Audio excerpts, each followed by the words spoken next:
Hello, and welcome back to Amnesia, The Dark Descent. This will be the second part in the series, and where we left off, we were just about to head through this door to the archives. Just a quick recap from last time.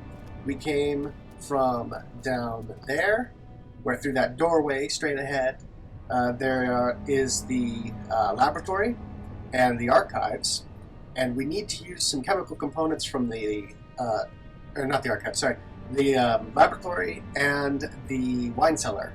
And the wine cellar has ingredients we need so that in the laboratory we can make an acid to dissolve a fleshy substance blocking the way forward, which is just down that central staircase down there. So the key is we've got to get into the wine cellar. For that we need a key because it's locked. And the key, the only place we can search for it really is the archives. So it had better be in here. Traveling to Dover meant going through Canterbury. He made sure to pay a visit to avoid the sense of guilt connected with neglect of family. It's another little vignette from Daniel's life, presumably. Daniel is our character. That's about the only thing we do know about him, and that he's lost his memory.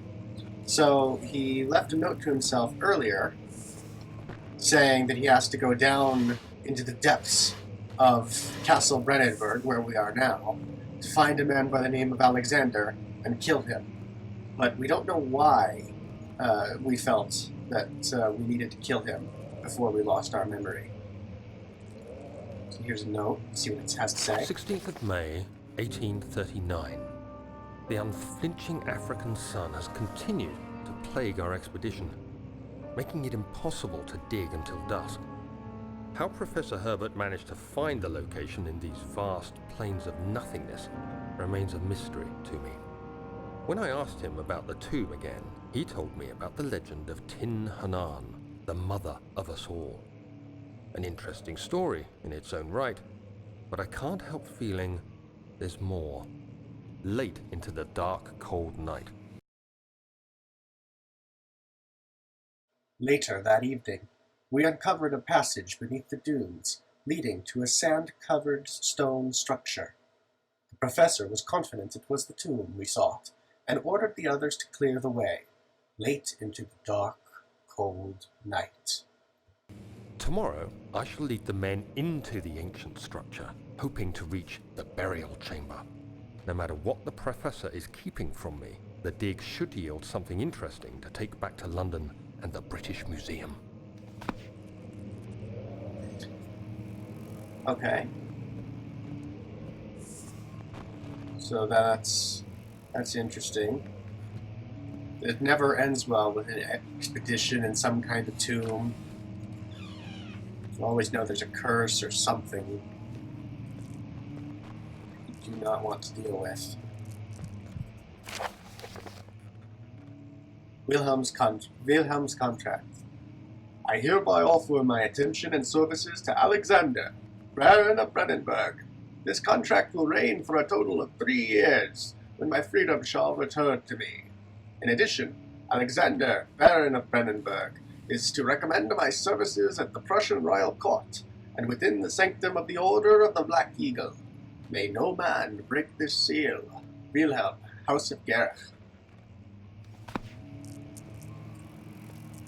Okay.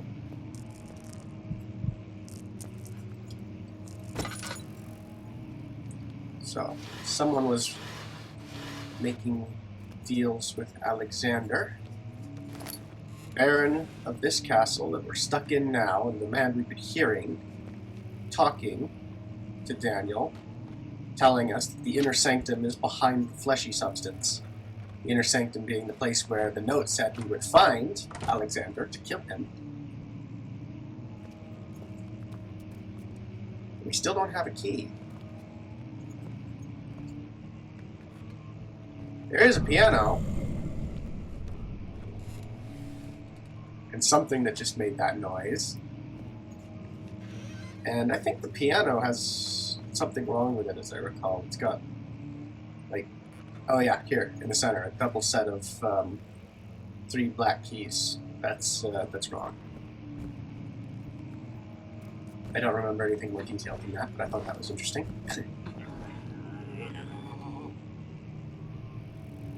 That noise is certainly creepy. And more oil. That's good. That's always good. So we'll just keep searching these drawers and these desks, and we'll look for anything of value. There might be tinder boxes, which we could use to help keep us from... Oh, Much flashback. of the castle is old and hasn't been tended to for centuries. When the shadow arrives, it won't take long until things start falling apart. We're just buying time anyway. Let's do what we can.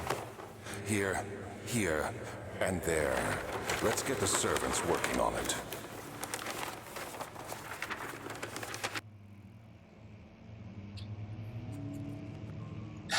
Okay.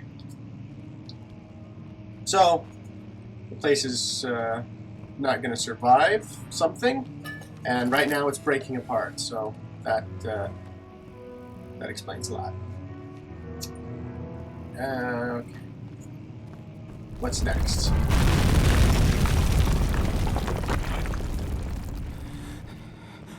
Well, what just happened there? A cave-in. Okay. So, that's going to make it impossible to get back the way we came. Let's look at Daniel's notes. Must find a new way out of this area. No kidding.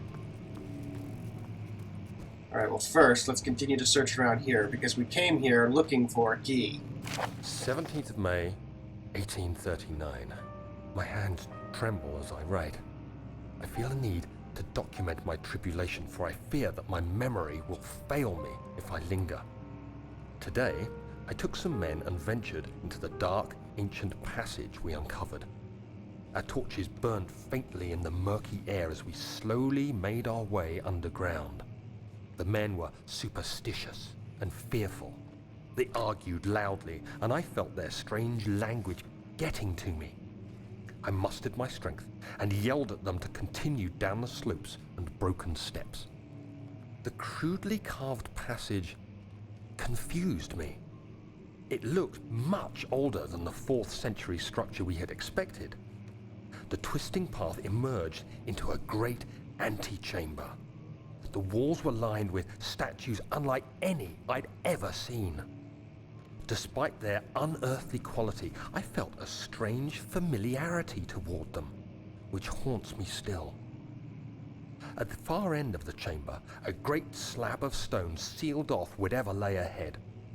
I gave the order to raise it, and as I pushed through the narrow space, the heavy stone suddenly dropped, sealing me inside. I was trapped. You know, that sounds suspiciously like what just happened to us now. Could that have a meaning? It does have a tinderbox, though, so that's good. Well, there's no key here. That's a bust. All we've gotten now is trapped. But there is this hole in the wall here, which is fragile but not breakable by hand. Now, I can take a rock. What's the button to throw the rock again? There's a button to throw the rock, I'm pretty sure. Wait, that's odd. Why is it not throwing? Okay, well, maybe I can't throw the rock for some reason at the moment. But that's fine. We could just bash into the wall, or I think we can actually bug the game out a little bit. If we just keep clicking, and it turns out that it was, in fact, actually breakable by hand. A friend of mine stumbled on that. You have to be swift when you activate the first one. You hear that? If it stops, you'll have to start over. Isn't all this a bit excessive? You can never be too careful, Daniel.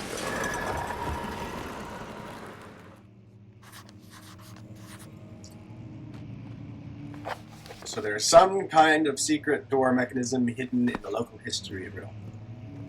And if you couldn't tell by the rattling sound, it's a timed puzzle. So you need to pull certain things in time to be able to get it. I'll light the room up so it's easier to to see this, and because I've got a great number of those candles. You know, what we want to do is we want to get behind this bookshelf. You might notice a faint glow here. There's actually a hidden way, but I can't push the shelf aside to get there. That's what I need the mechanism for. So there are these light books just kind of sticking out. I think there's like 3 of them, but if we just pull those in rapid succession, there's another one, then it should unlock the way forward. Where's the 3rd one? It's over here somewhere. Oh, there it is. And boom! Puzzle complete! We've made progress. Before we look at that, though, I'm just going to take a moment. Over here, there's a note. I forget what it says. I can't throw things, but I can drop the box on it to break the glass. And oh yeah, and then there's this book. I can't read this book, but it's worth noting. There's like only 2 books in all of Castle Brennenburg. There is a nameless book, and there is no end of copies of this book, which is Pflanzenreich, or World of Plants, I believe is how that's translated. And this is just all over the place. Like, virtually everything is actually just a copy of Pflanzenreich. So Alexander must really love botany. And that book particularly. Maybe that was his thesis. Okay, so local folklore. Altstadt and Brennenburg Castle, 1801. Another region rich with lore is Altstadt, deep within the East Prussian woods. For centuries there have been stories surrounding the hamlet and its neighbor, Castle Brennenburg. The quiet forest-clad mountains, dressed with scattered lakes, is as picturesque as can be, albeit the area is haunted by the dark. Ask any local person, and you will hear proof of the widespread superstition. All travelers should indulge themselves in such conversations, since it will certainly serve as exciting entertainment. All of them have their own twists on the tales, but there are some motifs that keep reappearing. And this is very interesting, because this does have connections to what's going on in the castle. The Gatherers. This story reaches all the way back to the time of the 30 Years' War. It is said that soldiers who abandoned their duty got lost in the cold, dark woods and were forever damned to roam the grounds. Their bodies, wrought by their tainted souls, have left them disfigured and empty of essence. Many have cited them over the years and described them as horrid revenants. They move silently through the woods, shying away from any beholder. They are called gatherers, as they seem to follow some ambition to steal living creatures. It is their prey which can be heard struggling inside damp burlap sacks dragged behind them, which reveal their presence. What dark scheme do they follow? A visit undone. Heinrich Cornelius Agrippa, the well-known erudite, visited Altstadt at the start of the 16th century. He resided in the local inn for a fortnight as he looked for remnants of kingdoms past. During his stay, all the prominent members of society paid notice, and he is mentioned in many records of the time. One day he went to investigate a burrow in the northwestern glades, only never to be seen again. Heinrich is known to have passed away in Grenoble some 10 years later. He dismissed the notion of ever visiting Altstadt, which makes you wonder, what really happened? Who was this mysterious man who visited the sleepy hamlet in the woods? And what happened to him? Remember this name, because this is not the last we will see of Agrippa. The immortal Baron, a Baron of Brennenburg, Alexander, lives a reclusive life with his family at his castle nearby Altstadt, and like most those of noble birth, rumors are inherited alongside with the title. Researching the history reveals little before the castle was consumed by fire in the late 16th century. It was rebuilt by Alexander, a nobleman from the Rhinelands, claiming the role as protector of the Prussian state. Alexander helped the region to flourish and remain popular throughout his presumed lifetime. The family that has always been secretive when it comes to lineage and heritage. Therefore, the birth and death of Alexander and his offspring has never fully been recorded. This has fed the idea that the Baron is in fact the one and the same who came from the West over 300 years ago, lived through the time of occupation, and joined the covenanted order of the Black Eagle, along with the great leaders of this country. So, the reason I read all that is because I know that is important for anybody who wants to try and follow the story, which this is, the story is kind of what this game is about, since your character has no idea what is going on, and it's all about learning as he goes. Although really the best part of this game is how they've really mastered the horror. But it's interesting to follow the story still. So there's more copies of Plants and Reich. And there's the key we need. I don't want to grab it just yet, because I want to check everything else to make sure there's nothing else we need first. In games like this, it's always a good idea to grab things that are not the obviously needed quest item first, because if something bad's going to happen, it's going to happen as soon as I grab that. So I want to make sure I'm done with everything else first. Here's my note. Regarding the closing of the wine cellar, where we're trying to get to in the first place. Wilhelm and his fools have endangered my research long enough with their absent-minded handling of the human vessels. The sheriff is keeping a watchful eye on the forest, and is killing my trusty servants. It's only a matter of time until they follow the trail to Brennenburg. I need to lock Wilhelm and his men up to avoid further investigation from the public. The wine cellar will, therefore, be sealed off until the matter has been handled. Either the king's men leave, or they will starve. Whatever comes first. They can rot for all I care. Maybe I will feed them some wine. It would, in a sense, solve both my problems. So, we can expect to find people locked in the wine cellar, and there's something bad with wine. So I'm going to grab this key, and oh, there's a noise! So I'm going to hide in this cupboard that I conveniently thought to open earlier. But I don't hear anything now, so I will come out and have a look. And oh, this door wasn't open before. How very convenient for us. Now, oh, this is where we were before, so this is our way back. Studium. So here's the main room. And there was our first sighting of the monster. Just disappearing through this doorway, but no longer visible. But still audible, so I'm gonna run as quickly as I can to get through this door. Oh gosh, that noise is so creepy. And finally get out of the archives? Yeah, the archives. What? Something is happening. This stuff is appearing. Ow! And it hit me. However, the pulsating goo did that, it hit me. Come to think of it, if I look down here, there's a tinderbox. Good thing I remembered that before going on too much further. Okay, so now we're done with that, and we can go downstairs. Jumping, taking a little bit of damage, but it's fine. And if we look at our inventory, you'll see we've picked up many more items. Top off the oil. And here we have the key to the wine cellar. As well as the chemistry pot we'll need to mix the acid later, which we found in the lab. But right now, with the key to the wine cellar, we can go get the ingredients. The wine cellar is just across from the laboratory. So, in the next episode, we can do that, but I'm all out of time right now. So anyway, I thank you so much for watching, and I hope you had a lot of fun.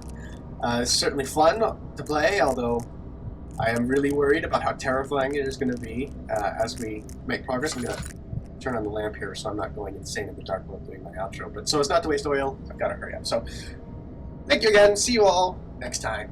Bye.